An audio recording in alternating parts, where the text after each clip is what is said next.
ओम नमः सिद्धेभ्यः।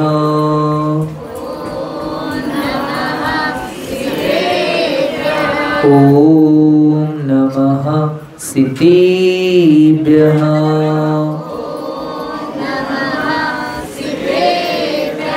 ओम नमः सिद्धेभ्यः।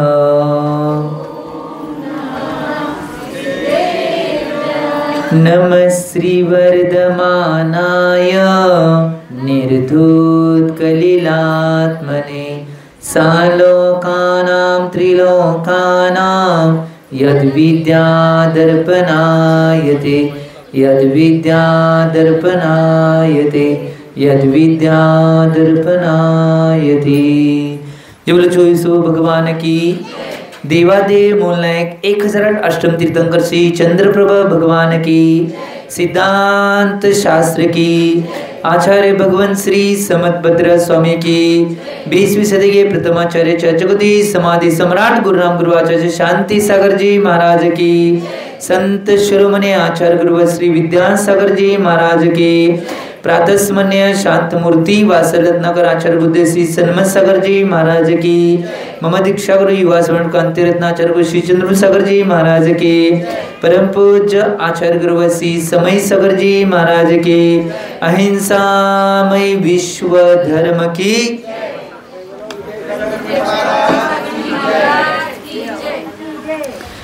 भविजी हो आचार्य भगवान समद्र स्वामीजी विरचित रत्नकंडक श्रावकाच्या जी या ग्रंथाची वाचन चालू आहे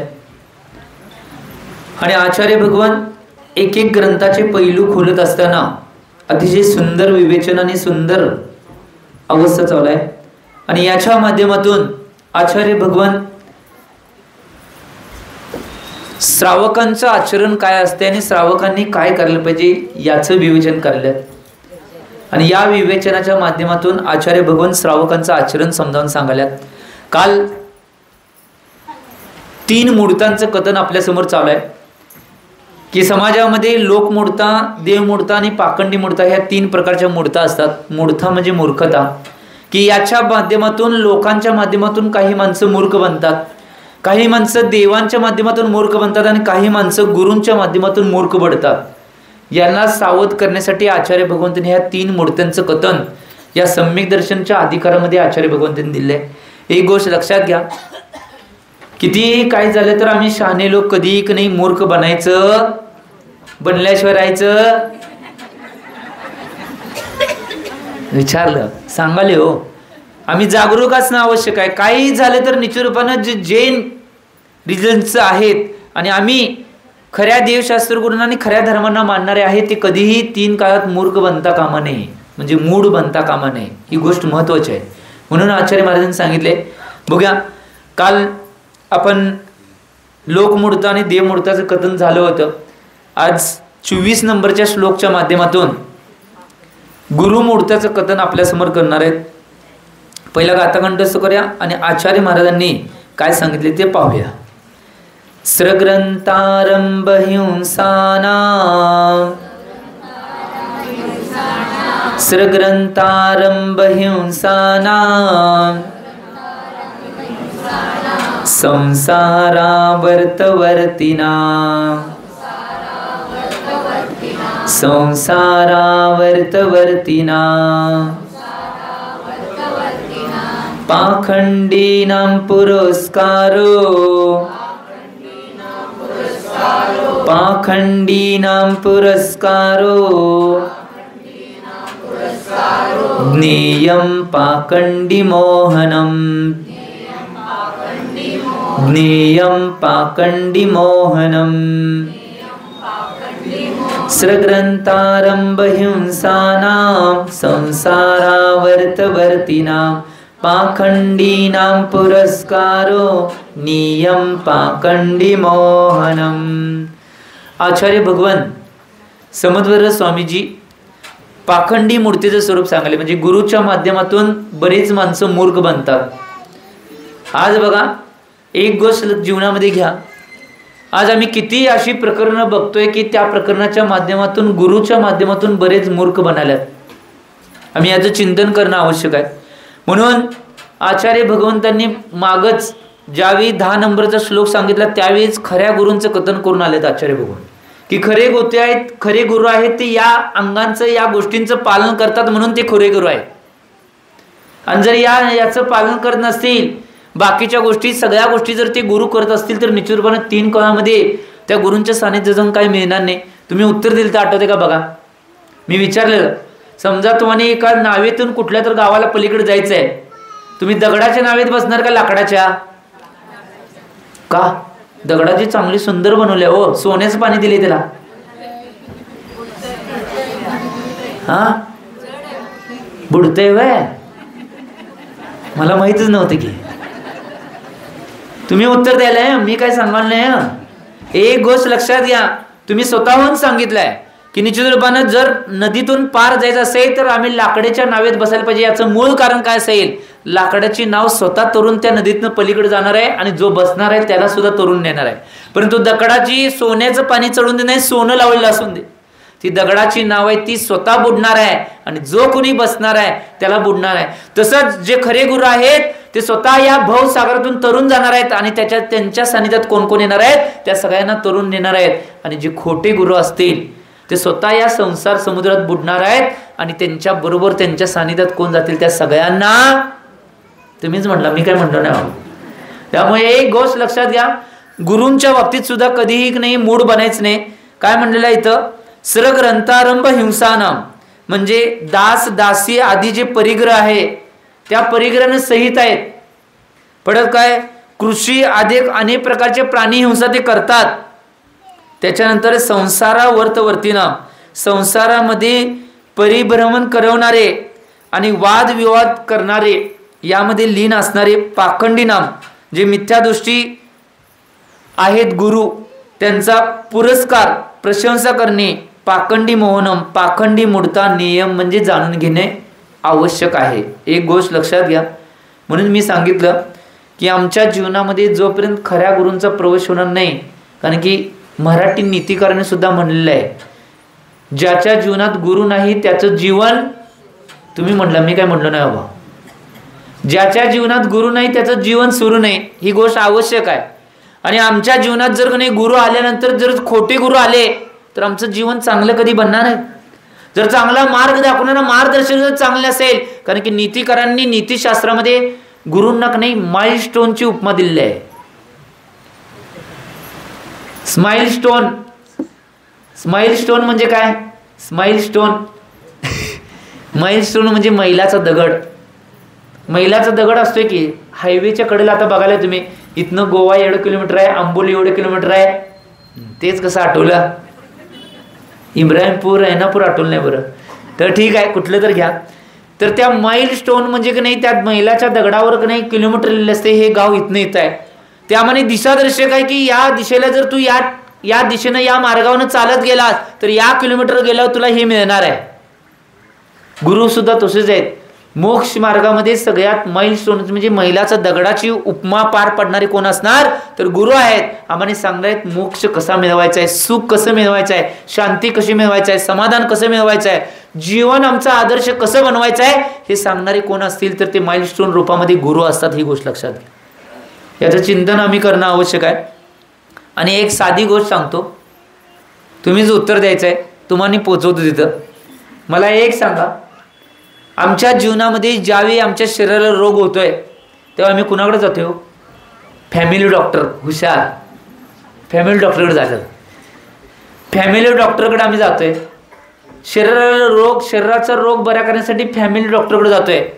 एक गोष्ट लक्षात घ्या, कधी कधी जर फॅमिली डॉक्टर कुठेतरी बाहेर फिरायला रजेवर त्यांनी गेले असतील तर नाही कुठल्या दुसऱ्या डॉक्टरकडे गेला आणि काय तर घेऊन आला तर त्या दिवशी आल्यापासून संध्याकाळपर्यंत तुम्ही घरात उगाच म्हणत असताय आज काय गुण आला नाही, गुण आला नाही.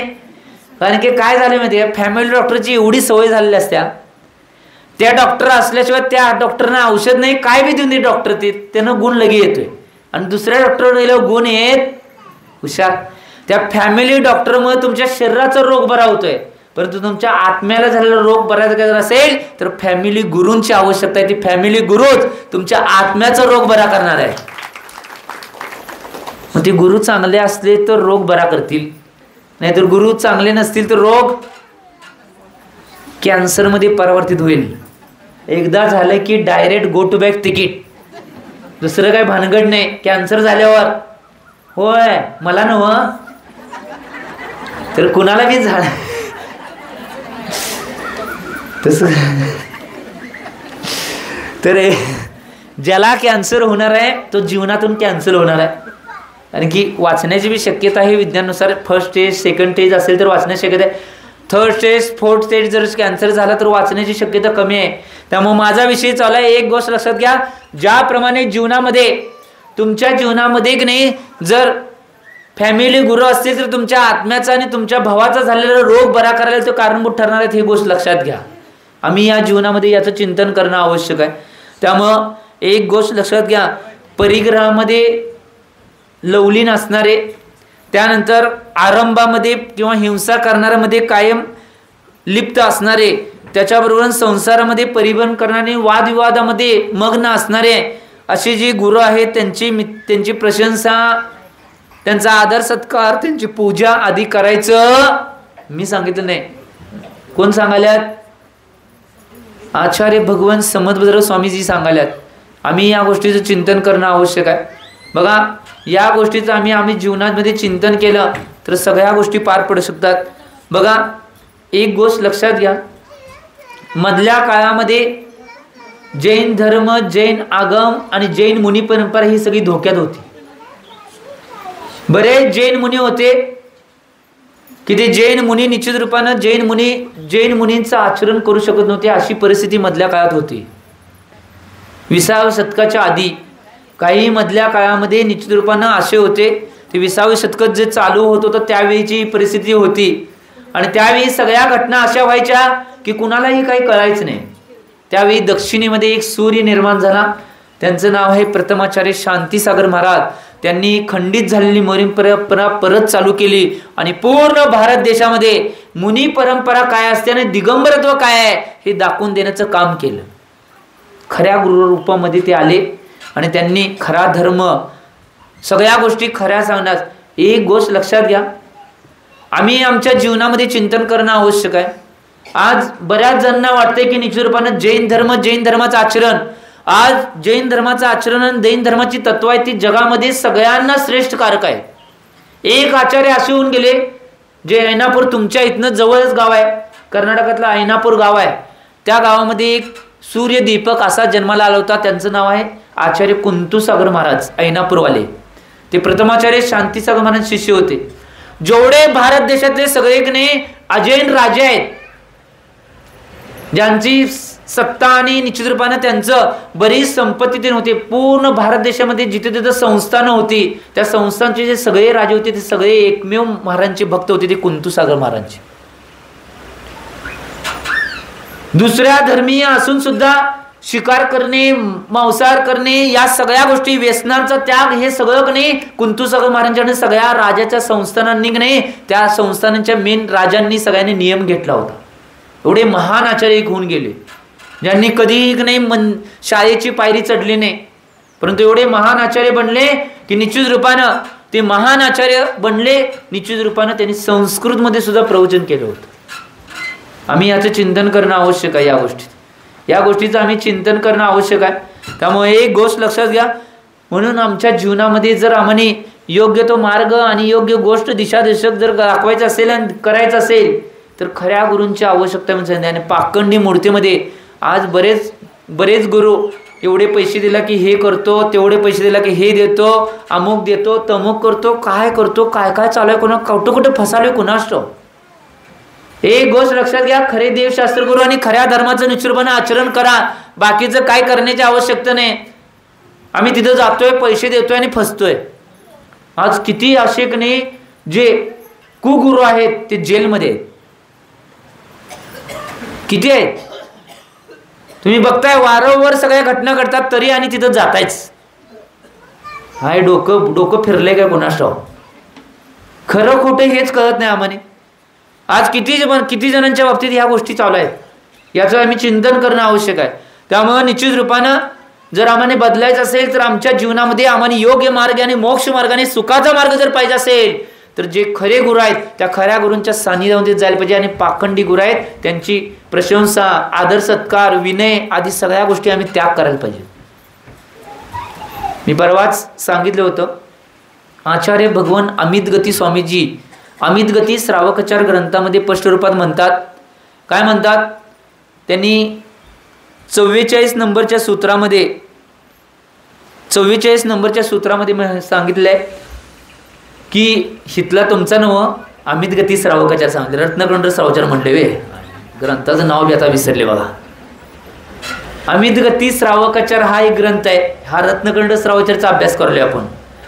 तर अमित गती श्रावकाचार मध्ये 44 नंबरच्या श्लोक मध्ये आचार्य भगवान अमित गती स्वामींनी सांगितलंय. काय सांगितलंय? की शहाणे लोक आणि सुज्ञ लोक आणि ज्ञानी लोक जसं सोन्याची बडवून, तापवून, परत घासून, तोडून एवढ्या रूपानं परीक्षा करून तसं सोन्याला स्वीकारतात, तसं शहाणी, सुज्ञ आणि नाही चांगले लोक आहेत ते काय करतात? खऱ्या गुरूंची संयम, तप, ज्ञान, चारित्र्य याच्यातून परीक्षा करून त्या गुरूंना आपल्या जीवनात निवडतात. ही गोष्ट लक्षात घ्या. आम्ही बघायला पाहिजे. आम्ही बघत नाही. अंधश्रद्धा ठेवायची नाही, अंधविश्वास ठेवायचा नाही. निश्चितपणे प्रत्येक गोष्टीत परीक्षा करायची आणि मग स्वीकारायचं. हे खरं असेल तर स्वीकारणार, नाहीतर स्वीकारणार. ही गोष्ट महत्वाची. आज किती काय काय प्रकरण व्हायला, या सगळ्या गोष्टीमध्ये आम्ही चिंतन करणं आवश्यक आहे. त्यामुळं आज पाखंडी मूर्तीचं कथन आले. आम्ही या गोष्टीचं चिंतन करून असे पाखंडी गुरु कोण असतील तर त्यांच्यापासून दूर राहणं आवश्यक आहे. आता पुढच्या गाथेमध्ये 25 नंबरचा श्लोक आचार्य भगवान सांगणार आहेत. 8 मद आहेत त्यात. 8 मद म्हणजे काय माहितीये? मद म्हणजे अहंकार, गर्व. अहंकार किंवा गर्व या 8च्या माध्यमातून सगळी लोक अहंकार किंवा गर्व करतात. तो गर्व करण्याची आवश्यकता नाही. मी अमुक आहे, मी तमुक आहे. घरात काय सांगितलं? त्यामुळे काय गर्व करण्याची आवश्यकता नाही.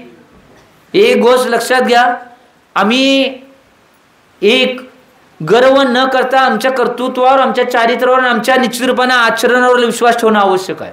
आम्ही काय आचरण करतोय, आम्ही काय चारित्र्य करतोय, आमचं काय कर्तृत्व आहे, आम्ही काय सिद्ध केलंय, हे लक्षात ठेवणं आवश्यक आहे. नाही आजकाल काय होतंय माहिती काय? आता पहिला गाथा कंठस्थ करूया. ज्यावेळी विषय येतो त्यावेळी सांगतो सगळा उलगाडून. पहिला गाथा कंठस्थ करूया. ज्ञानम पूजाम कुलम जातिम, ज्ञानम पूजाम कुलम जातिम, बलम वृद्धि तपो वपुः,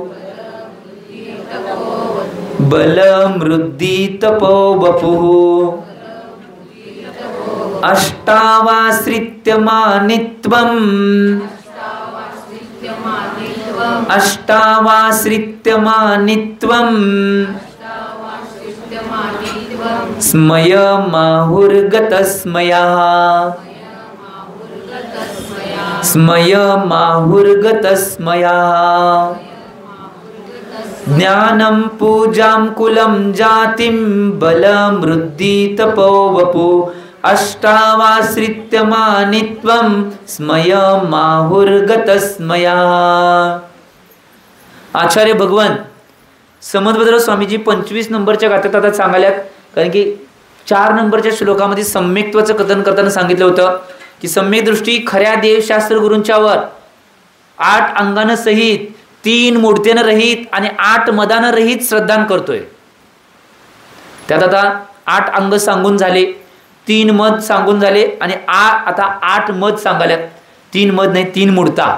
3 मूर्ता सांगून झाल्या आणि 8 मदांचं कथन आता करल्यात. त्या 8 मदांचं कथन केलंय. पहिला मद आहे ज्ञान. ज्ञानाचा गर्व किंवा अहंकार करायचं. मला एवढं ज्ञान आहे. ज्ञान झाले ना, विनयपूर्वक ते स्वीकारानं जेवढं लोकांना देता येईल तेवढं देण्याचा प्रयत्न करा. अहंकार करून बसा. काय काय जण असे असे ज्ञान झाले की दुसऱ्याला सांगतच नाही, लपवून ठेवते. तो हुशार झाला तर काय, ज्ञान दिल्याने वाढते, ज्ञान लपवून ठेवल्यानंतर भ्रष्ट होते किंवा निश्चित रूपानं विरून जाते. ही गोष्ट लक्षात घ्या. जेवढ्या अवस्थेमध्ये आम्ही ज्ञानाचा प्रचार प्रसार करेन किंवा ज्ञान दुसऱ्यांना देईन, आपल्या माध्यमातून दुसरी माणसं जेवढी शहाणी होतील किंवा ज्ञान त्यांना होईल तेवढं निश्चितपणे जो देणारा व्यक्ती आहे तो ज्ञानी बनतोय. आज लोकांची बऱ्याच जणांची शाळेत सुद्धा मुलांच्या बाबतीत असंच घडालंय की हुशार मुलगा असेल तर ते दुसऱ्या मुलांना काय सांगत नाही. हे करायचं असलं टीचरांच्याकडे विचारून घेणार, एकटाच करणार, झालं. हाय ज्ञानाचा अहंकार आहे, हा सगळा ज्ञानाचा अहंकार आहे. निश्चित रूपानं कुणाला धर्मातील सुद्धा ज्ञान काय असेल तर त्या धर्माचं ज्ञान जेवढ्या कुणाला व्यक्तींना काय माहीत नाही त्यांना समजावून सांगून त्यांना द्यायला पाहिजे ज्ञान. ते ज्ञान दिल्याने वाढते, ज्ञान ठेवल्याने निश्चित रूपानं भ्रष्ट होतंय किंवा निश्चित रूपानं ज्ञान विरून जातंय. ही गोष्ट लक्षात घ्या. त्यामुळे जेवढ्या प्रमाणात वाढवता येईल तेवढं ज्ञान वाढवण्याचा प्रयत्न करा. अहंकार करू नका, ज्ञानाचा आहे. कधी पूजेचा बाकीच्या गोष्टीचा बी अहंकार करू नका. मला ह्या गोष्टी माहिती आहेत. आता एक गोष्ट लक्षात घ्या, ज्यावेळी मी पूर्वाश्रमीमध्ये धर्मामध्ये पडल्यानंतर मला कुठल्याही गोष्टी माहीत नव्हत्या. खरं सांगतो, नमोकार मंत्र सुद्धा पूर्ण येत नव्हता. आज तुमच्या समोर सांगले नमोकार मंत्र उवच्छायनम. ज्यावेळी माझं ब्रह्मचर्य बाहुबली या क्षेत्रावर झालं त्यावेळी उवच्छायनम हे गाळून मी नमोकार मंत्र म्हणलं होतं. त्यावेळी आचार्य सन्मतसागर महाराज म्हणलेले की तुम्हाला नमोकार मंत्र सुद्धा पूर्ण येत आहे. महाराज म्हणलं शिकतो. या क्षेत्रात पडल्यानंतर कोण सगळं शिकून आलंय असं नाही. महाराज मी सगळं शिकून घेतो. अशी परिस्थिती. त्याच्या आधी ह्यात पडायच्या आधी ज्यावेळी निश्चितपणे काही घटनास्तव काही गुरूंनी निश्चितपणे नियम केला की मी अष्टक करायला पाहिजे. निश्चित रूपानं अष्टक येत नव्हतं. पुस्तक घेऊन बस्तीत जाऊन बसलो पूर्वाश्रमीमध्ये अष्टक करायला. बरीच मोठमोठी ज्यांना धर्म माहिती आहे, धर्माची व्यवस्था माहिती आहे, जे रोज पूजन करत होते ती माणसं पाठीमागं हसत होती, महिला ते. परंतु डोळ्यातून अश्रू येत होते तरी सुद्धा पूजन करायचं सोडलं नाही, पूजन केलं. परंतु आज जर त्याच व्यक्तीने जर माझ्याकडे बघितलं, त्या व्यक्ती ज्यावेळी पुढे देतील त्यावेळी निश्चितपणे त्यांच्या मनाला ठेस पोचते की आम्ही चूक केली होती, की आज निश्चितपणे ज्ञान आहे, ज्ञानाचं भंडार, त्यामुळे ज्ञानाचा अहंकार करायचा नाही हे मला सांगायचं. मला येत असेल तर दुसऱ्यांना शिकवा. तुम्हाला काय माहीत असेल ज्ञानाचं तर दुसऱ्यांना देण्याचा प्रयत्न करा. तुम्ही निश्चितपणे तुमच्याजवळ जे जे ज्ञान आहे ते वाटण्याचा प्रयत्न करा. तुमचं ज्ञान वाढणार आहे. त्याचा अहंकार करू नका. आज कारण की मराठीमध्ये स्पष्ट म्हणच म्हटल्या, गर्वाचे घर. तुम्हीच म्हटलं, मी काय म्हटलं ना, तुम्ही म्हटला, मी पोहोचवले. पण त्यामुळे एक गोष्ट लक्षात घ्या, ज्ञानाचा कधीही अहंकार करायचा नाही. पूजाचा अहंकार, मी पूजा असं करतोय, माझं द्रव्य चांगलं आहे, काही नाही. फक्त तिथं महत्वाची गोष्ट काय आहे, भावना. भावना महत्वाची आहे. कल्याण मंदिर स्तोत्रामध्ये आचार्य भगवंताने 38 नंबरच्या श्लोकमध्ये 4 नंबरची लाईन सांगितल्या की पूजेमध्ये सगळ्यात महत्वाची गोष्ट काय आहे, यस्मात क्रिया प्रतिफलंती न भावशून्य. त्याचा अर्थ काय माहिती आहे, कोणतीही क्रिया करतोय आम्ही, ती क्रिया करताना जर आमचे भाव नसतील तर ते क्रिया शून्य आहे. महाराजांचा आहार करवताना जर आमची भावना नसेल, काय तर भाव करून आम्ही आहार देत नसेल तर ते आहार देणं सुद्धा व्यर्थ आहे. पूजा करत असेल भगवंतांची, ती पूजा करत असताना आमचे काय भाव नसतील, नुसतं एक क्रिया म्हणून करायलोय, काही उपयोग नाही, शून्य क्रिया आहे.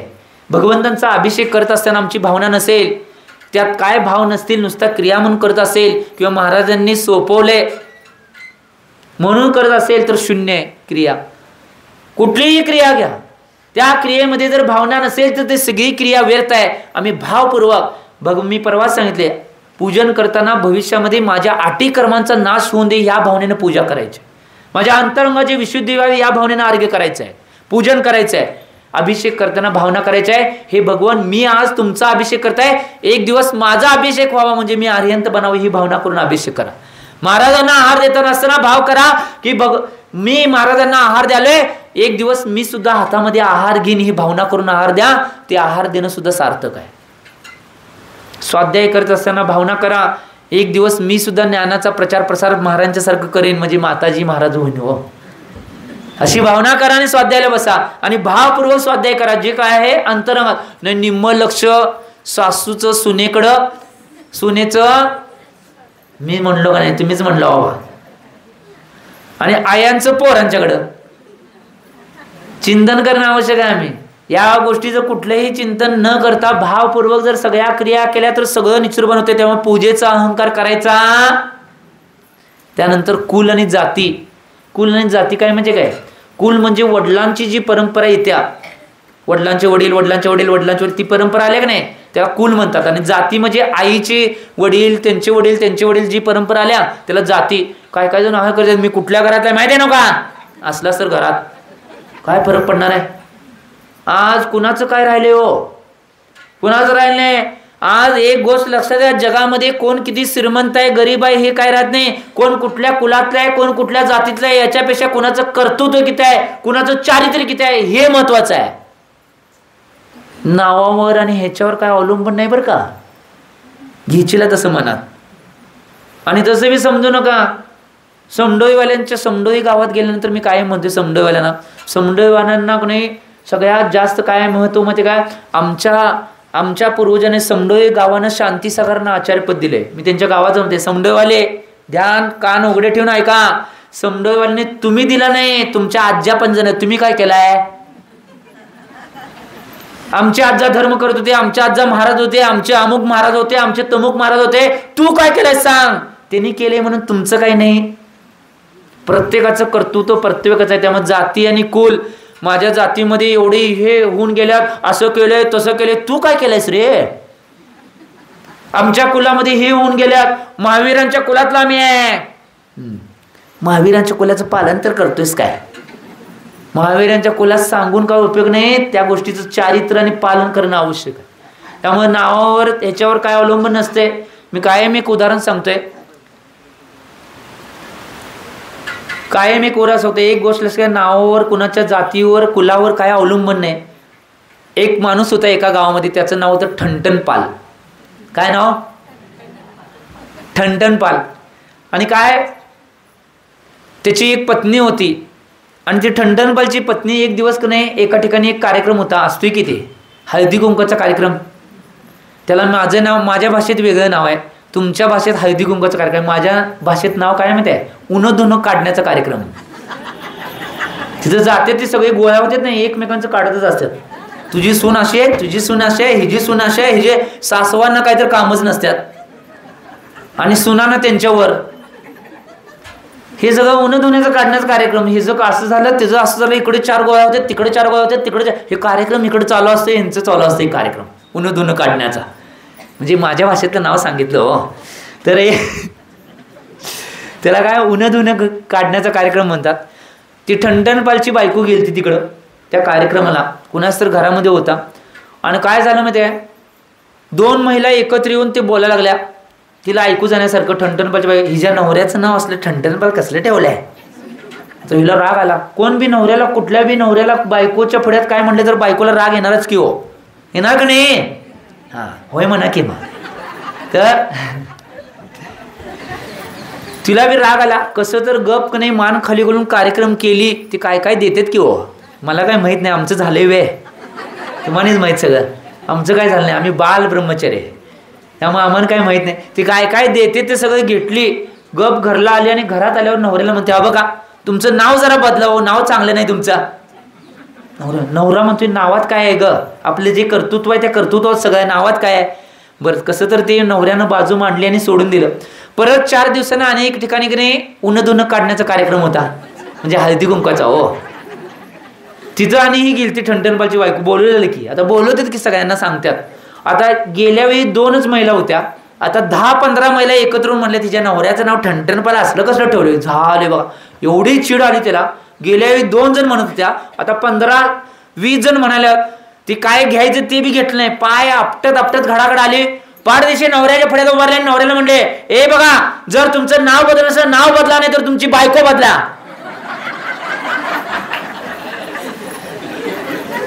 आता नवऱ्या पुढे नाहीलाच, एक मिळायचं मुश्किल. आणि ही गेली तर बदला म्हणल्यावर बर म्हणले काय करायचं. मग पंडित मामांच्याकडे गेले, मुहूर्त काढायला पाहिजे की, नाव बदलायचं म्हणल्यावर मुहूर्त काढायला नको. पंडित मामांच्याकडे मुहूर्त काढले. बरं पंडित मामाने विचारले काय काय करायचं. बघा गावाला सगळ्या जेवण घाला, ज्या दिवशी मुहूर्त काढलेलं असते त्या दिवशी. आणि मुहूर्त काढलेलं एक छोटंसं बारकं विधान पूजा करा. आणि काय करा माहिती काय, सगळ्या गावासमोर सांगा यांचं नाव बदलून हे नाव ठेवलेलं. हां झालं, हेच कार्यक्रम. मुहूर्त काढला, जेवण घालायचं ठरलं, वार ठरला, वेळ ठरली, सगळं ठरलं. नवरा म्हणतोय सगळं ठरलं, वार ठरलाय, जेवण घालायचं ठरलं, टाइम ठरलंय, परंतु नाव ठेवायचं काय. अव्वा बायको म्हणाले हो मी नव्हा माझ्याकडे बघू नका. तर आता काय ठेवायचं, जरा महिला लईच हुशार असते तो, म्हणजे सांगाले तुमचं नाही मागच्या गावचं सांगाले. ती काय म्हणली माहिती आहे, उद्या काय करूया माहिती आहे का, आपण गावातनं फिरूया आणि सगळ्यात चांगलं नाव कोणाचं असेल ते तुम्हाला ठेवूया. चालतंय म्हटलं नव्हतं आता. आता पर्यायच नाही हो. तर सगळ्या किल्ले इकडे असतात आणि होय म्हणायलाच पाहिजे की आता. तर सकाळी उठले, नाश्ता बिष्टा काय दिलं नाही बघा, आंघोळ केल्या आवरल्यावर चालू केलं. आता पहिला इकडं पाटील गल्ली घेऊया, इकडं डॉक्टरांची गल्ली आहे, इकडं असं चालू केले. त्या गल्लीत गेले तर काय झालं माहिती काय, दोघं गेल्यात. एक शेतकरी एक नाही आपल्या म्हैशीला घेऊन शेताकडे जात होता आणि काय जातात शेतकऱ्याला तुम्हाला माहिती की शेण पडलेलं तो कधी खाली टाकत नाही, ते शेण घेऊन शेतात नेऊन टाकायचं म्हणून हातातनं शेण घेऊन त्या म्हैशीला घेऊन असं चाललेला तो. बायकोच्या मनात काय विचारलं माहिती आहे, शेतकऱ्याचं काय नाव असेल ते आपल्या नवऱ्याला ठेवायचं. नवऱ्याला म्हटली त्या शेतकऱ्याचं नाव काय विचारण्याचं वा. नवरा गेला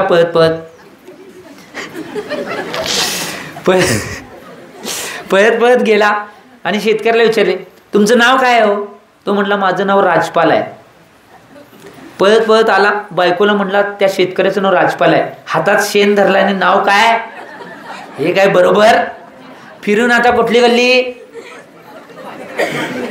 कळलं सांगाय नको आता, सगळं माहिती मला बी माहिती आहे, तुम्हाला बी माहिती आहे. नवी गल्ली जुनी गल्ली सगळं सगळं काढा, सगळ्या गल्ल्या. तिथं आल्यावर का नाही काय झालं माहिती काय, एका व्यक्ती एक मेला होता आणि त्याची अंत्ययात्रा चाललेली आणि बायकोच्या मनात काय विचार येतो माहिती काय, नवऱ्यानं ऐका म्हणजे बायकोच्या मनात काय विचार आला माहिती काय, तो मेलेला कोणी व्यक्ती आहे त्याचं नाव ठेवूया म्हणून. आता बिचारा विचारायला गेला, तिथं अंत्ययात्रा चालली, त्यातली कोण माणसं होती त्यांना विचारलं कोण माणूस मेलाय हो. ती म्हटलं अतिशय धार्मिक होता, चांगला होता, त्याचं नाव अमरपाल आहे. पळत आला आणि सांगितलं बायकोला त्यांचं नाव, जो मेलेला व्यक्ती त्याचं नाव अमरपाल आहे, मेलाय आणि नाव काय, हे काय बरोबर. फिरून परत बस्तीच्या गल्लीमध्ये आले. गल्लीमध्ये आल्यानंतर गल्लीच्या कने बस्तीच्या कडेलाच कने एक भिकारी भीक मागत होता. बायकोचे भाव झाले भिकाऱ्याचं काय नाव असेल ती कोणाला ठेवूया. ऐकला काय म्हणजे सांगाले हो. तर पळत गेला नवरा, भिकाऱ्याला विचारलं तुमचं नाव काय, तो म्हटलं माझं नाव धनपाल आहे. पळत बायको जवळ गेला आणि सांगितलं त्या भिकाऱ्याचं नाव धनपाल आहे. भीक मागायला नाव काय, हे काय बरोबर नाही. दिवसभर सगळ्या गल्ल्या फिरून नवऱ्याला वैताग आलता, विचारतोय नाव काय ठेवायचं. आता डोळ्यामध्ये नाही बायको उत्तर देत्या की गोबरधरे राजपाल मर गया अमरपाल, गोबरधरे राजपाल मर गया अमरपाल, भीक मांगे धनपाल, इससे तो मेरा ठणठणपाल. दिवसभर फिरल्यावर कळलं नावात काही एक गोष्ट लक्षात घ्या, कुणाच्या नावावर काही ठरत नाही, त्याचं आचरण आणि त्याचं चारित्र्य काय याच्यावर सगळं ठरतं, ही गोष्ट लक्षात घ्या. त्यामुळं कुल आणि जातीचा अहंकार करायचा, ही गोष्ट लक्षात घ्या. मी कुठल्या कुलातला आहे, मी कुठल्या जातीतला आहे याचा अहंकार करण्याची गरज नाही. आम्ही एक गोष्ट लक्षात घ्या, जेवढ्या आमचं कुल असेल त्या कुलाचं आचरण काय ते करण्याचा पुरुषार्थ करा ना. नुसता माझ्या घरात महाराज झाल्यात, माझ्या घरात हे झाल्यात, माझ्या घरात ते झाल्यात, माझ्या घरात एवढे श्रीमंत आहेत, माझा बंगला आहे, काही नाही. माझं चारित्र्य काय हे बघण्याची आवश्यक. मी परवाच सांगितलंय, कुणाजवळ पैसा आहे तो श्रीमंत नाही, ज्याच्याजवळ जास्त धर्म आहे तो खरा श्रीमंत आहे, ही गोष्ट लक्षात घ्या. काय म्हणलो मी, ज्याच्याजवळ खरा धर्म आहे आणि जो धर्माचं आचरण करतोय तो खरा श्रीमंत आहे. पैसा आहे तो श्रीमंत नाही. पैसा काय भिकारी बी मिळवते हो. परवा सांगितले नाही, दिल्लीमध्ये एक परवा घटना घडलेली, आता काय ना माहित नाही, परत एकदा सांगतो. दिल्लीमध्ये एक भिकारी नाही मेला अटॅकनं आणि मग म्युन्सिपाल्टीवाले त्याचे अंतिम संस्कार त्याच्या शरीराचं करण्यासाठी आले, त्याला घेऊन जायला घेतले, सगळं सामान बिमान गोळा केले आणि तिथं बसत होता का नाही, तिथे एक वीट निघल्यासारखं दिसलं, खाली काहीतरी दिसलं म्हणून तिथल्या सगळ्या विटा काढल्या, खाली बघितली तर 29 कोटी रुपये सापडले. तिथं कागदपत्र काय सापडले, त्या कागदपत्रामध्ये 5 स्टार हॉटेलच्या 2 खोल्या बुक होत्या. त्या खोल्यांची झाडझाडती घेतली, एका खोलीत नाही गादी खाली 11 कोटी रुपये सापडले आणि एका खोलीच्या गादी खाली 9 कोटी रुपये सापडले. टोटल किती झालं काय, त्यावर 65 कोटी रुपये संपत्ती. आज कोण आहे काय असं गिजवण्यात 65 कोटी संपत्ती. चिंतन करणं आवश्यक आहे. त्यामुळे पैसा संपत्ती कुणाकडे बी येते हो. पैसा संपत्ती जमीन जुमला घर कुणाकडे बी येते. खरा श्रीमंत कोण असेल, जो धर्माचं आणि चारित्र्याचं आचरण आपल्या कुलाची जी जाण राखतोय तो खरा श्रीमंत आहे. ही गोष्ट लक्षात घ्या. त्यामुळे जेवढ्या प्रमाणात आम्ही चारित्र्य करता येईल, आमच्या कुलाचं रक्षण जेवढा करता येईल तेवढा करण्याचा प्रयत्न करा. पुढचं सांगितलंय बल आणि मृद्धी. बल म्हणजे ताकदीचा अहंकार करायचा नाही. मी ताकदवान आहे. मी परवाच सांगितले की छोटा देखकर लढना नहीं और बड़ा देखकर डरना नहीं. काय म्हणलं? छोटा देखकर लढना नहीं और बड़ा देखकर डरना नहीं. ही गोष्ट महत्वाची आहे. कधी छोटा कोण माणूस कधी कोणी मोठ्या माणसाला कधी उलटा करेल काय सांगता येत नाही. कुस्तीमध्ये सांगाले हो, तुम्ही काहीतरी वेगळं घेऊ नका. आणि कधी मोठा माणूस निश्चित रूपानं भील काय सांगता येत नाही. त्यामुळे एक गोष्ट लक्षात घ्या, ताकदीचा बी अहंकार करू नका. एवढा जो भीम होता नाही, ताकदवर असून सुद्धा त्याचा कधी ताकदीचा अहंकार केला नाही. परंतु ज्यावेळी अहंकार येतोय ताकदीचा, एक व्यक्तीनं एका जे आपण संध्याकाळी ज्याची वाचना करलोय त्या ग्रंथामध्ये एक उदाहरण घडलेले येते की ज्यानं ताकदीचा अहंकार केला आणि तो नष्ट झाला. कोण? तो 6 महिने झोपत होता असं तुम्ही म्हणताय. कळलं? कुंभकर्ण. ताकदीचा अहंकार केला. मी निश्चित रूपाने सगळ्या जी सेना आहे त्या सगळ्या सेनेला नष्ट करू शकतो असा अहंकार करून तो युद्ध क्षेत्रामध्ये गेला, परंतु प्राणाला मुकावं लागले. ही गोष्ट लक्षात घ्या. त्यामुळे ताकद, एक गोष्ट लक्षात घ्या, ताकदीचा अहंकार बलाचा अहंकार कधीही करायचं नाही. त्यानंतर आहे वृद्धी. वृद्धी काय तुमच्याकडे नसते, थोडं आमच्याकडे असत्या. आणि पंचम काळात आमच्याकडे बी वृद्धी नाही. वृद्धी म्हणजे की नाही, विशेष तप साधना केल्यानंतर काही विशेष गोष्टी प्राप्त होतात, त्याला वृद्धी म्हणतात. जसं काय महाराजांना अशी वृद्धी प्राप्त होते. किती वृद्धी प्राप्त झाल्यानंतर आता समजा काय महाराज, एक 2-3 वृद्ध्या सांगतो, लई महत्त्वाचे सांगतो. काय महाराजांना एक अशा वृद्ध्या प्राप्त होतात की निश्चित रूपानं त्यांचं शरीर असं बनतंय की निश्चित रूपानं त्यांच्या शरीराची हवा लागून जर नाही कुठला आजारी पेशंटला जर ती हवा लागली, त्यांच्या शरीराला परिचय झाले, त्यांचा रोग बरा होतोय. अशी बी वृद्धी आहे. अशा टोटल 64 प्रकारच्या वृद्धी आहेत. तुम्ही 64 वातीची पूजा करताय दीपावलीमध्ये. स्वस्तिकच्या मध्ये 64 दीपक ठेवताय आणि मग दीपावली पूजनमध्ये ते महावीर भगवंतांनी आणि गौतम गंधर्वांचं पूजन करता येते. त्यासाठी 64 वृद्धी प्राप्त करूनच केवळ ज्ञानाची प्राप्ती होते. काय वृद्धी अशा आहेत की निश्चित रूपानं त्या वृद्धीमध्ये त्यांचं शरीर कुठलंही अवयव कुठंपर्यंत बी जाऊ शकतोय, वाढू शकतोय, कमी होऊ शकतोय. अशा वृद्धी. ही वृद्धी रक्षाबंधन दिवशी विष्णुकुमार मुनीरांच्या माध्यमातून माहिती आहे बघा. 1 पाऊल पृथ्वी तलाव ठेवला, 1 सुमेरू पर्वत आणि 3रा पाऊल ठेवायला जागा नव्हता. अशा वृद्धी आहेत. त्याच्या पुढे जाऊन अशा काही वृद्धी आहेत. काय महाराजांना अशा वृद्धी प्राप्त, त्यांना वृद्धी प्राप्त झाली तर आहारमध्ये गेल्यानंतर ज्या घरामध्ये ते आहार करतात त्या घरामध्ये जेवढं जेवण त्यांनी बनवलंय की नाही, तेवढं जेवण अखंड गावाला नाही, पूर्ण जगाला जरी जेवण खायला घातलं तरी ते जेवण संपत नाही. अशी बी महाराज वृद्धिधारक आहेत. अशा बऱ्याच प्रकारच्या वृद्धी आहेत. ज्यावेळी वृद्धीचा प्रसंग येईल त्यावेळी सगळ्या वृद्धींचं विश्लेषण सांगेन मी. परंतु आता एक ठराविक माहीत असावी म्हणून वृद्धी, त्याचा अहंकार करायचा नाही. आम्ही काय पंचमकालात वृद्धी मिळतच नाही, त्यामुळे अहंकार करायचा काय प्रश्न नाही आम्हाला. त्यामुळे ही गोष्ट लक्षात घ्या.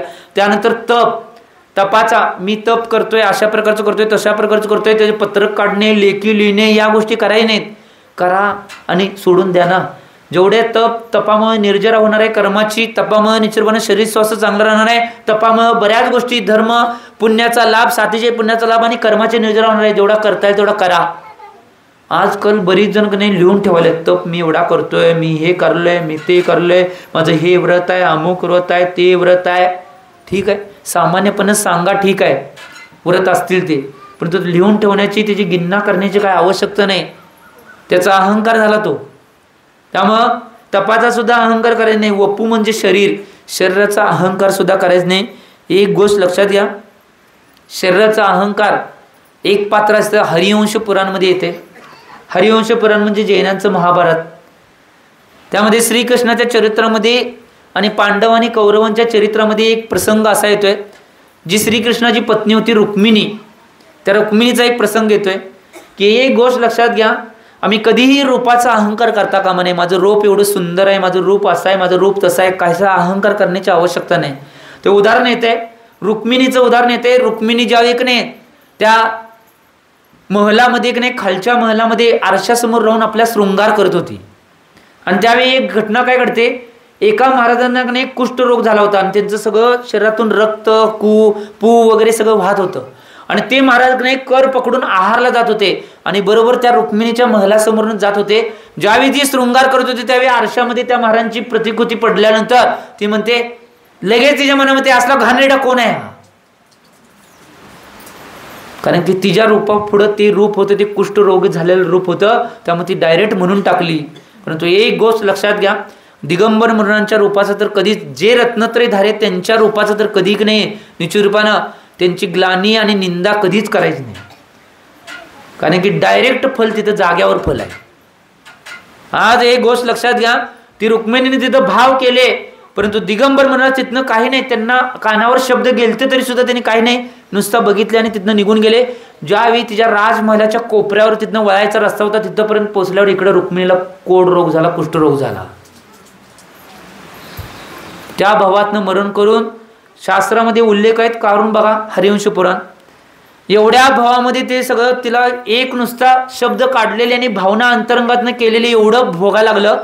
भावामध्ये किती भावामध्ये ती वेश्या झाली, किती भावामध्ये ती कुत्रीन झाली, किती भावामध्ये डुकरीन झाली, किती भावामध्ये लीक, जेवढे सगळे खालच्या पदाची जी सगळे प्राणीजन्य आहेत किंवा मनुष्यामध्ये खालच्या सगळ्या गोष्टी आहेत त्या सगळ्यांना ती प्राप्त झाली, तरी सुद्धा निश्चित रूपानं तिचं कर्म काय पिटत नव्हतं. एका भावामध्ये एक गरीब घरातली व्यक्ती जिला खायची बी वांदे होते, त्या भावामध्ये आल्यानंतर तिला जातीस्मरण झालं की अशा एका भावामध्ये मी दिगंबर मुनींची निंदा केली होती आणि त्या निंदेचं फल मला आजपर्यंत भोगायला लागलंय. हे झाल्यावर ती एका महाराजांना एका औषध रूपामध्ये काहीतरी औषध दान करते आणि मग तिचं कर्म पेटतंय.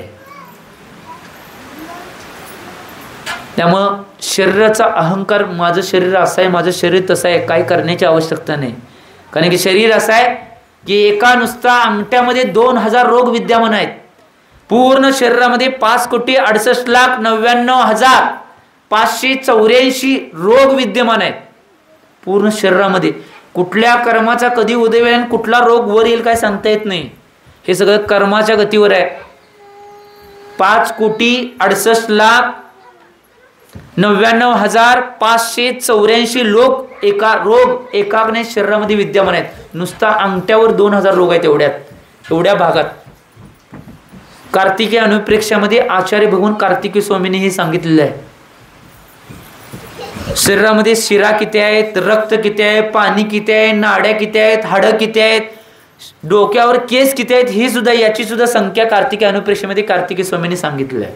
एवढा डीपचा ग्रंथ आहे. आम्ही चिंतन करणं आवश्यक आहे. त्यामुळं आम्ही कधीही शरीराचा अहंकार आणि गर्व करता कामा नये. आणि काय म्हटलंय पुढं, अष्टावासित्र या आठांचं आश्रय घेऊन, मानित्व म्हणजे मान, अहंकार, गर्व करणे जो करणार आहे त्यालाच निश्चितरूपानं गर्व असं म्हटलेलं आहे. ही गोष्ट लक्षात घ्या. यामुळं या आठांचा आश्रय घेऊन कधीही गर्व करायचा, याला 8 मद म्हणतात. आम्ही याचं चिंतन करणं आवश्यक आहे. या प्रकारचे कुठलेही 8 मद कधीही करू नका. आता मद केल्यामुळं काय आमचं नुकसान होणार आहे हे पुढच्या गाथेमध्ये सांगणार आहेत. 26 नंबरची गाथा आहे. 8 प्रकारचे मद केल्यानंतर आमच्या जीवनामध्ये काय हानी होणार आहे, आमचं काय नुकसान होणार आहे याचं वर्णन पुढच्या गाथेमध्ये करणार आहेत. पहिला गाथा कंठस्थ करूया आणि आचार्य महाराजांनी काय सांगितले ते पाहूया. स्मैन योन्यान्यतेती स्मैन योन्यान्यतेती धर्मस्थान गर्विताशय धर्मस्थान गर्विताशय सोतेति धर्ममात्मीयं सोतेति धर्ममात्मीयं न धर्मो धार्मिकैर्विना न धर्मो धार्मिकैर्विना स्मैन योन्यान्यतेति धर्मस्थान गर्विताशय सोतेति धर्ममात्मीयं न धर्मो धार्मिकैर्विना. आचार्य भगवान समजभद्र स्वामीजी मद केल्यामुळं काय आमचं नुकसान होणार आहे हे सांगायला, आमची हानी काय होते, आम्ही कशाला गवावते आणि काय करू शकतोय, काय चुकीचं होते याचं कथन या गातात आहे. स्मयेन योन्यान्यतेती, धर्मस्थान गर्विताशय सो तेथी धर्म महात्म्यम न धर्मो धार्मिकेर विना. आचार्य भगवान काय म्हणल्यात, यह म्हणजे जो पुरुष गर्विताशय गर्व करत स्मयेन मदाने अन्यान दुसरे धर्मसान जे रत्नत्रय सहित पुरुष आहेत त्या पुरुषांचा अतिथी म्हणजे अनादर करतोय. जो निश्चित रूपानं जो पुरुष गर्व करत मदाने सहित होऊन दुसरे जे रत्नत्रय सहित पुरुष आहेत, रत्नत्रय धारण केलेले पुरुष आहेत त्यांचा अनादर करतोय. स तो आत्मीयम म्हणजे जिनेंद्र भगवान द्वारा प्रणित धर्मम धर्म रत्नत्रय धर्माचा अतिथी म्हणजे अनादर करतोय. कारण की का धर्म जो धर्म आहे धार्मिक आहे म्हणजे धर्माला धारण करणाऱ्या माणसांशिवाय असू शकत न धर्मो धार्मिकेर विना. ही गोष्ट लक्षात घ्या की जो धर्म आहे धार्मिक माणसांशिवाय धर्म होऊ शकत नाही. जर धार्मिक माणसं नसेल तर धर्मच कुठं राहणार आहे हो. त्यामुळे धर्माला पालन करणारे जे धार्मिक लोक आहेत त्यांच्यामुळे धर्म आहे. आणि जर त्या धार्मिक लोकांचा जर आम्ही अनादर केला तर डायरेक्ट धर्माचा अनादर केल्यासारखा आहे. धर्माला धारण करणाऱ्या व्यक्तींचा किंवा रत्नत्रयधारी किंवा धार्मिक पुरुषांचा अनादर करणे म्हणजे डायरेक्ट धर्माचा अनादर केल्यासारखं पाप लागणार आहे म्हणून सांगितलंय. त्यामुळे आम्ही मदामध्ये निश्चित रूपानं पूर्ण मदामध्ये हे होऊन कधी धार्मिक लोकांचा धार्मिक व्यक्तींचा अनादर करायचा. बऱ्याच जणांना वाटतं ह्यानी काय सांगाल्यात त्यांनी काय सांगायल्यात ह्यानी काय सांगणार आहेत त्यांनी काय सांगणार आहेत. कोण कुणाला जर धर्म समजावून सांगायला गेली तर मध्ये हे काय सांगतोय काय फरक पडणार आहे. कळते झाल्यावर कळते. एक गोष्ट लक्षात घ्या आत्ता कळणार नाही की काय फरक पडतो हे आत्ता कळणार नाही. ज्यावेळी भोगायला लागणार आहे कर्म त्यावेळी निश्चितपणे कळणार आहे की निश्चितपणे धर्म किती महत्वाचा आहे. हे चिंतन करा.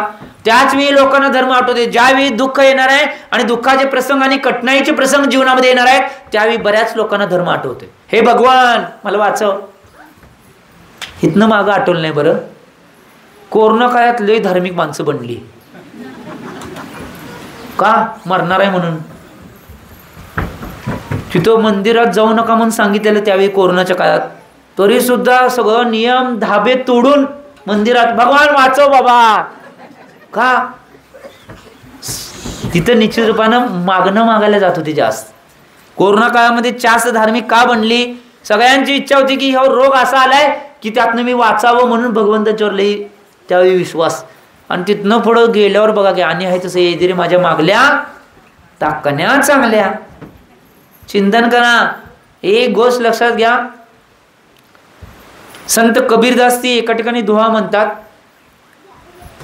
आम्ही जीवनामध्ये चिंतन करणं आवश्यक आहे. जीवनामध्ये या गोष्टीचं चिंतन जर केला तर तुमच्या जीवनामध्ये कधी दुःख येणार नाही. काय म्हणले बघा. या गोष्टीचं चिंतन संत कबीरदास जे सांगतात त्याचं चिंतन जीवनामध्ये केलं तर कधी तुमच्या जीवनामध्ये दुःख येणार नाही. दुख में सुमरन सब करे सुख में करे ना कोय जो सुख में सुमरन करे उसे दुःख काहेसे होय. अतिशय महत्वाचं वाक्य आहे. दुःखामध्ये भगवंतांचं स्मरण धर्माचं स्मरण निश्चितपणे लई जण करतात. परंतु सुखामध्ये स्मरण करत नाही. सुखामध्ये सगळ्या धर्माला धर्माच्या व्यक्तींना किंवा भगवंतांना त्यांनी विसरून जातात. जो दुःखामध्ये धर्माला आणि भगवंतांना कधी विसरत नाही त्याच्या जीवनात कधी दुःख येत नाही म्हणून कबीरदासांनी म्हणलेलं आहे. याचं चिंतन करा. त्यामुळे आमच्या जीवनामध्ये ज्यावेळी सगळ्या प्रसंग गोष्टी घडतात त्यावेळी आम्ही निश्चित रूपानं कुठलेही प्रसंग येऊन दे सुख दुःखाचा कुठलाही प्रसंग मध्ये सुखात सुद्धा आम्ही धर्माकडे असणं आवश्यक आहे. दुःखामध्ये धर्मात असणं आवश्यक आहे. तो खरा निश्चित रूपाने त्याच्या जीवनात दुःखच येणार नाही. सुख आल्यावर तेवढं मी मिळवले मी सगळं केले. दुःख आल्यावर तेवढं भगवान तू दिलायस म्हणून माझ्या वाटणीला आलं म्हणजे भगवंतांच्यावर आरोप. चिंतन करा या गोष्टीचं.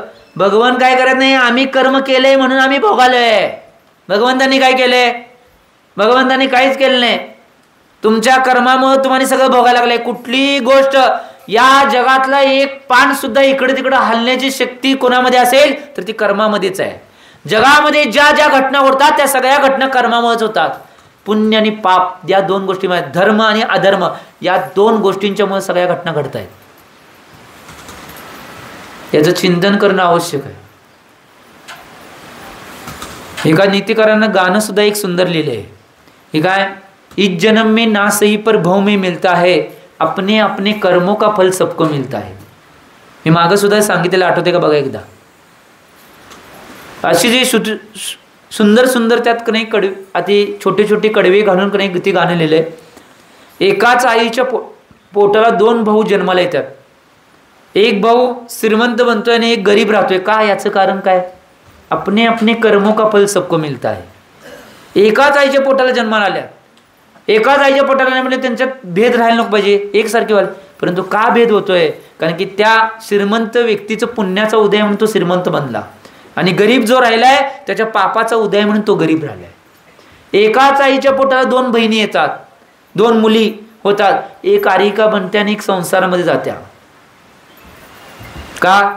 जी आरिका झाल्या तिचा पुण्याचा सातिशय पुण्याचा उदय म्हणून ती आरिका झाल्या आणि जी संसारात पडल्या तिचा पाप कर्माचा उदय म्हणून. एकाच झाडाला 2 फूल लागतात. एक भगवंतांच्या मंदिरमध्ये चढतंय आणि एक मेलेल्यांच्या आरतीवर चढतंय. जे भगवंतांच्याकडे मंदिरामध्ये चढले त्याचा पुण्याचा उदय म्हणून ते भगवंताच्या मंदिरामध्ये फूल चढले. एकाच ढांपीला लागलेली फुलं आहेत. आणि दुसरं आहे त्या पापाचा उदय म्हणून ते आरतीवर चढले. त्याला कोण बी तुडवते. एकाच डोंगरातून 2 दगड निघतात. एक रस्ता बनवण्यासाठी रस्त्याचं काम करण्यासाठी वापरला जातो त्याचा, आणि दुसरा आहे त्याच खाणीतनं निघणारा दगड त्याची मूर्ती बनते, त्याला तुम्ही पाया पडताय.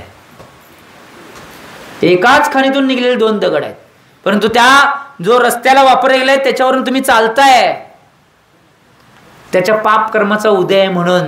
आणि ज्या त्याच खाणीतून निघलेले दगड आहे त्याच्या पुण्य कर्माचा उदय आहे, त्याची मूर्ती बनली आहे. त्याच्यावर ज्यावेळी भगवान आचार्यांनी सूर्यमंत्र किंवा दिगंबर म्हणून सूर्यमंत्र दिला त्यावेळी ती मूर्ती पूजनीय आणि वंदनीय बनली. त्याचा अभिषेक, त्याचं पूजन, त्याचा नमस्तूत, त्याला सत्कार, आदर आदी सगळ्या तुम्ही गोष्टी करताय. याचं सगळ्याचं मूळ कारण काय असेल?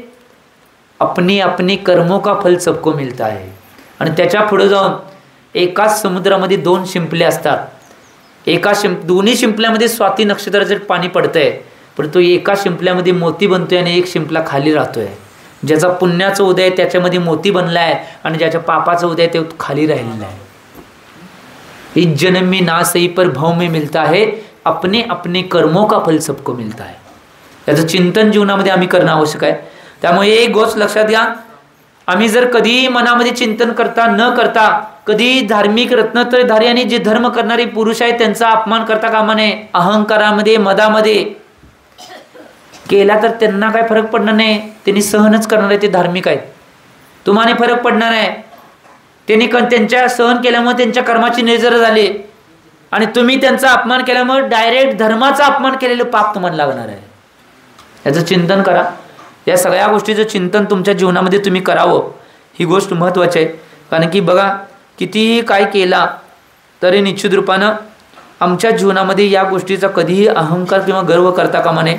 आता पुढच्या गाथेमध्ये आचार्य भगवान कुलीन माणसं आहेत, जी जातीवंत कुलामध्ये जन्मलेले असतात, ती कशा प्रकारचा नाही मदाचा त्याग करतात हे पुढच्या गाथेत सांगितले. की मदाचा त्याग कशा पद्धतीनं करायचा असेल, कुलीन माणसं जे खरोखर जातीवंत कुलामध्ये जी जन्मलेली असतात ती करतात. पहिला गाथा कंठस्कोरीने आचार्य महाराजांनी काय सांगितले ते पाहूया. यदि पाप निरोधन्य, यदि पाप निरोधन्य संपदा किं प्रयोजनम, संपदा किं प्रयोजनम. अथ पाप सर्वोस्तन्य, अथ पापाश्रवोस्तन्य संपदा किं प्रयोजनम, संपदा किं प्रयोजनम. यदि पाप निरोधन्य संपदा किं प्रयोजनम. अत पापाश्रवोस्तन्य संपदा किं प्रयोजनम.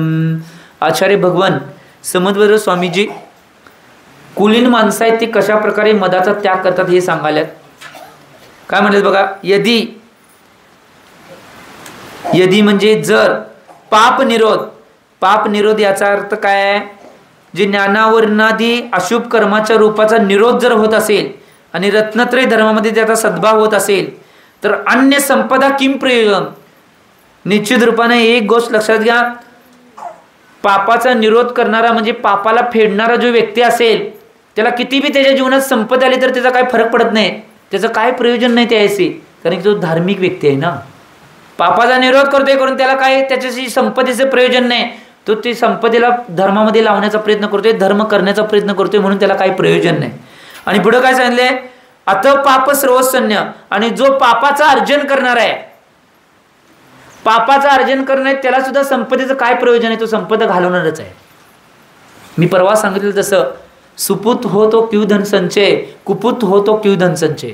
सुपुत्र असेल तर धन संचय करून काय उपयोग नाही, केला तरी निश्चितपणे, नाही केला तरी काही फरक पडणार नाही, कारण की सुपुत्र आहे तो धर्म कर्मानं सहित असणारे तो संपत्ती मिळवू शकतोय. आणि कुपुत्र असेल जो व्यसनामध्ये लिप्त आहे, अधर्म करतोय, तो कितीही त्यांच्यासाठी पैसा मिळवून ठेवा, तो सगळं पैसे व्यसनामध्ये आणि बाकीच्या गोष्टीमध्ये घालवून टाकणार आहे.